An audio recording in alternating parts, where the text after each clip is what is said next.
Hey folks, here we are, 2 months later, a few degrees warmer. Zachariah from Isaiah's Fig Tree with another episode of A Walk in the Park, where we look at various natural landscapes and botanicals throughout NYC's 5 boroughs. We got kicked out of our last episode, so today we're taking it to the streets to see if we can't see anything blooming. It's April, so we're bound to find something, even in this cold urban jungle here. So come on, take a ride with me. Grab your favorite fair trade coffee and let's go.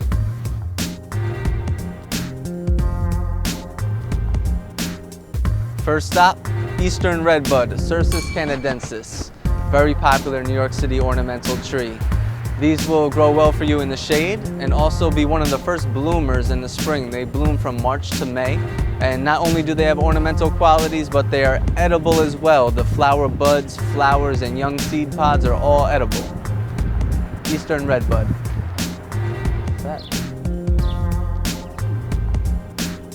Okay, don't just look up, look down also. We've got bulbs blooming all over the place. These are narcissus, or daffodils, as they're commonly called. And another early spring bloomer. You'll have yellow blooms, you'll have white blooms. These are grown pretty much from the Canadian border on down to Florida, but they do need a cold season, so they can't grow where there's no frost. They need that cold period to get the bloom in the spring. Okay, I'm standing under the beautiful London plane tree, Platanus acerifolia. Most botanists believe this to be a hybrid between the American sycamore and the Oriental plane tree. But you'll see these planted all around urban areas because of their ability to withstand tough environments and the poor soil conditions. Great texture and coloration on the bark here, and often you'll see new London plane trees growing right from the base because the trees are that fertile. I don't see any right now. Fooled you.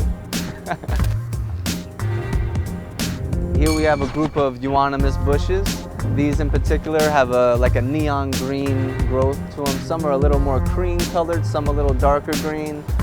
One negative, I would say, is that when they're flowering, which is about now, they kind of attract flies. So you may see flies buzzing around Euonymus for the early parts of the spring.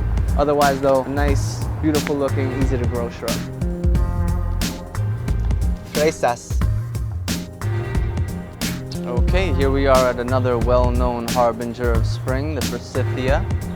Actually a member of the olive family, related to the olive tree. Bright yellow blooms early in spring, giving way to these New York Jets green leaves that are coming out right now. Couldn't do a New York City street tree tour without mentioning the ubiquitous cherry blossoms here. These are planted all around the city. All different cultivars and species are planted. These white ones are probably Yoshino cherries. Actually, Washington, D.C. just held their annual Cherry Blossom Festival, commemorating the, I think, hundreds or maybe thousands of cherry trees donated to us by Japan in 1912. A lot of those trees have since died off and they've replaced them, but they keep the tradition going, probably because it brings about $100 million or so a year in revenue to Washington, D.C. And it's also beautiful. Okay, there's more to see out here and we could honestly keep going. But you haven't chipped in for gas yet. This is the end of the line, but fret not. We'll be back soon to pick you up for another nature escape. This is Zachariah for Isaiah's Fig Tree. Thanks for riding with us. See ya.